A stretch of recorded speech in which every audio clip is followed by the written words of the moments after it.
De Colmar, la société Elka Kunigel et Alsace Destination Tourisme viennent de lancer en lien avec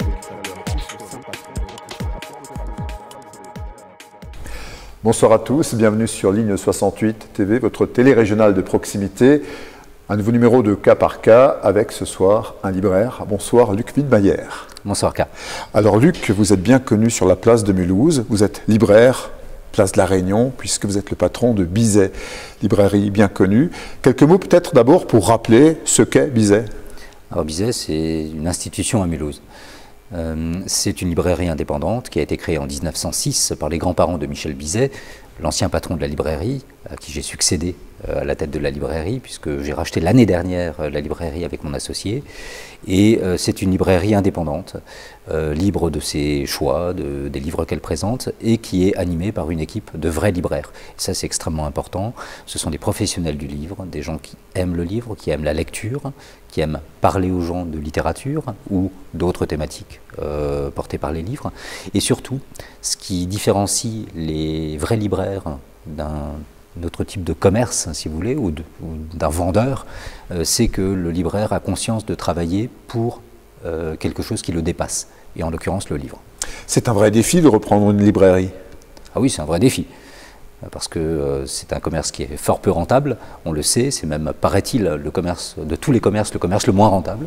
Voilà, donc c'est un défi, mais c'est une éthique, en réalité, de reprendre une librairie. C'est un acte de résistance permanent, c'est un acte de libération également, et puis c'est la conscience de jouer un rôle fondamental dans la cité pour les gens, pour mettre à leur disposition le savoir, les connaissances, les opinions aussi, les réactions, les débats, la poésie, la littérature, tout ce qui enchante la vie et en tout cas la constitue dans ce qui doit la faire réfléchir aussi.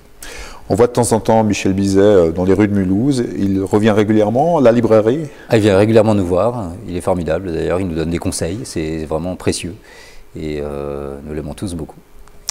Si vous êtes là ce soir, Luc, c'est pour fêter peut-être la réouverture des librairies. Hein. Vous avez très mal vécu forcément cette fermeture administrative, sanitaire. Alors, vous savez vous savez évidemment que c'est la deuxième Oui. qu'on vient de vivre. La première a été une nouveauté. Ça a été un choc d'abord, et puis on a réagi, on a décidé de se prendre en main pour ne pas crever la gueule ouverte, et on a activé fortement notre service de commande et de livraison. Livraison à domicile qu'on a effectuée nous-mêmes sur un rayon de 40 km autour de Mulhouse. C'était crevant, épuisant réellement, mais ça nous a permis de toucher de nouvelles personnes, de toucher de nouveaux lecteurs, et puis pas mal de gens d'ailleurs qui se sont mis à la lecture à cette occasion. C'est la seule vertu que j'ai vue au confinement, si vous voulez, hein, ce sursaut de courage d'une équipe, parce que toute notre équipe était partante pour se battre, pour sauver la librairie, et le fait que des gens empêchés de faire quoi que ce soit d'autre, plutôt que de rester à se morfondre chez eux, ont décidé de se prendre en main aussi et de lire. Ça, c'était une vertu du confinement. Autrement, évidemment, économiquement, c'était une période douloureuse. La deuxième période de confinement est un petit peu différente, parce qu'elle est de l'ordre déjà de la répétition de quelque chose qui n'est pas normal, quelque chose qui n'aurait pas dû arriver une première fois. Voilà. Et du coup, il y a une lassitude, évidemment, qui est occasionnée, enfin qui entoure cette deuxième période de confinement. Et on s'est battu de la même manière, on s'est battu différemment parce que les autorisations qui nous étaient accordées étaient un peu différentes. On avait le droit de faire du click and collect pendant toute la période de confinement, ce qui fait que les gens ont pu réserver des livres sur notre site internet et venir les récupérer en click, drink and collect. C'est des termes anglais, mais c'est pas grave, c'est des termes rigolos. Et ce qui fait qu'on a pu maintenir un certain niveau d'activité. On s'est bien battu de nouveau et qui nous a permis de limiter la casse. Ce sont les mêmes personnes que lors du premier confinement? Ce sont les mêmes libraires. Une équipe formidable de libraires professionnels qui aiment les livres, qui sont au service du livre. Mais ceux qui commandent les livres, ce sont les mêmes lecteurs? Ah, vous voulez dire les clients? Les clients, oui. Les clients, alors à chaque fois, il y a eu de nouveaux clients. On a nos clients fidèles, on les connaît très bien d'ailleurs, ils sont ravis de nous voir. D'ailleurs, je crois qu'ils sont impatients de revenir dans la librairie. Et on a toujours de nouveaux clients. On peut difficilement dire combien, mais des nouveaux noms, des nouvelles personnes qui font appel à nous, que ce soit des primo-arrivants dans la région ou des gens qui se disent tiens, le service de la librairie Bizet est vraiment chouette, ils sont sympas, ils sont pros, on va faire appel à eux. Oui, je crois que lors du premier confinement, les libraires indépendants, ils ont plutôt bien fonctionné, quoi. Alors, je crois qu'il y en a beaucoup qui ont vraiment souffert. Nous, on avait eu une chance, c'est qu'on s'était informatisé très tôt.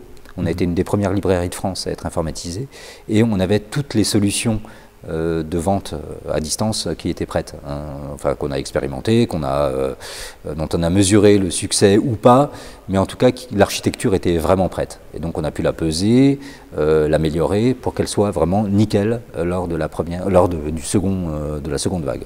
Je dis seconde, j'espère que ce sera seconde et pas deuxième, hein, puisque... Absolument. Alors quels sont les livres qui marchent bien actuellement, les gens? Que commandent-ils? Alors les gens commandent de tout. De la littérature, des sciences humaines, de la philo, de la psychologie, de l'histoire, de la cuisine, du sport, beaucoup de livres jeunesse, un petit peu moins de guides touristiques ces derniers temps parce qu'évidemment ils sont empêchés de partir, donc c'est un peu plus difficile, mais autrement tous les segments de la réalité éditoriale, de l'activité éditoriale sont présents dans les ventes. Alors ce qu'on peut constater néanmoins, c'est qu'il y a une forte recrudescence de demandes de sciences humaines pour comprendre ce qu'il se passe. Hein, les gens ont besoin d'avoir des éléments et des textes sur d'analyse de ce qu'il se passe. Et les classiques.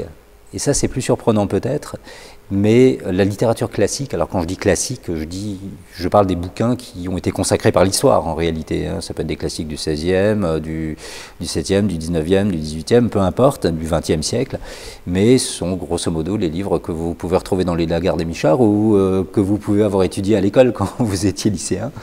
Beaucoup de gens se sont tournés vers les fondamentaux de la littérature. Flaubert, Stendhal, Balzac, Voltaire, Rousseau, Descartes, enfin voilà, il y a beaucoup de Pascal, il y a beaucoup de gens qui ont souhaité lire des fondamentaux de la littérature et de la pensée de notre civilisation. Ce qui arrive à la planète aujourd'hui, il y a des écrivains, des visionnaires qui l'ont prédit. Ah bah, sacrément.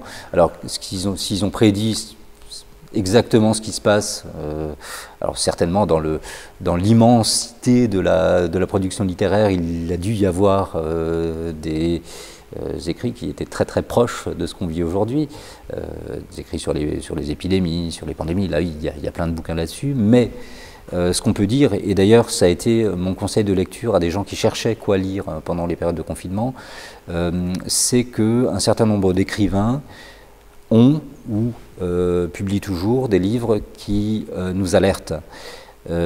Évidemment, on peut penser peut-être aux deux plus fameux, moi je dirais aux trois plus fameux livres qu'il est recommandé de lire aujourd'hui, parce que s'ils ont été publiés il y a 70 ans à peu près, on a malheureusement, ou la génération qui nous a précédés n'en a malheureusement pas tiré les conclusions qui s'imposaient. On peut penser évidemment à 1984 de George Orwell, ouais. Au meilleur des mondes de Aldous Huxley, et à Fahrenheit 451 de Ray Bradbury. Alors ces trois-là, pourquoi? Parce que Orwell décrit une société hyper violente dans laquelle les masses sont asservies par une espèce de dictateur qui dirige jusqu'à la langue, jusqu'au langage des gens et qui les asservit complètement. Huxley, c'est un petit peu différent. D'ailleurs, ils se connaissaient bien. Huxley était le professeur d'Orwell. Ils n'étaient pas d'accord sur les possibles évolutions de la société, mais Huxley a trouvé quelque chose qui était très juste et qui me semble avoir correspondu davantage, peut-être même, à ce qu'Orwell décrivait ces derniers temps, avec une société qui aboutirait finalement à une société sans révolte, parce qu'une société de plaisir, une société d'opulence, de bonheur factice, certes, mais de bonheur sans liberté.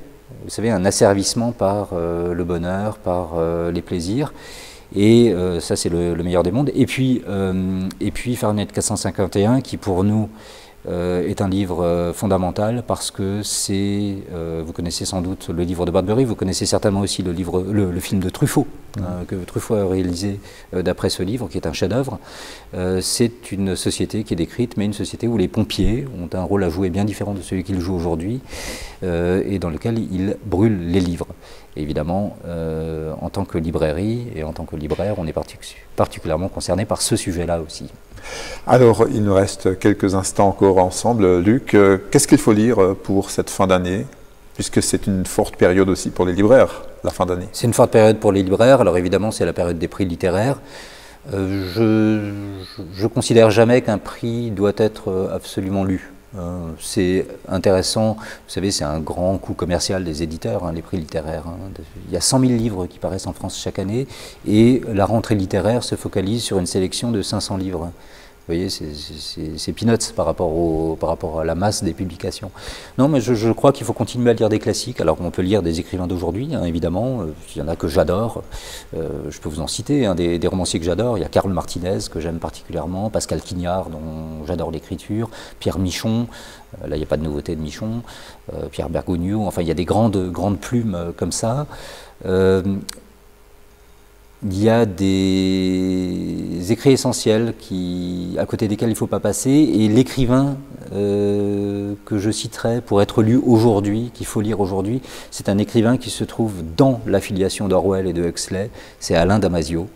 Sa dernière publication est extraordinaire, Les Furtifs, et ça c'est à lire. Ça c'est à lire parce qu'il réinvestit, il réinvente pour les gens d'aujourd'hui qui ont à se battre contre une oppression de style totalitaire, réellement, eh bien, il réintroduit le courage et l'effort face à la paresse, à la fatigue et à la peur. Merci beaucoup, Luc Widmayer, libraire à Mulhouse. Bonne reprise, bonnes affaires. On a lu vos paroles comme dans un livre ouvert. Alors, bonne reprise et puis bonne fin d'année littéraire, bien sûr. Merci beaucoup, Ka. De Colmar, la société Elka Kunigel et Alsace Destination Tourisme viennent de lancer en juin leur course le Saint-Patron des rôtisseurs. À propos de la touché par un incendie dans la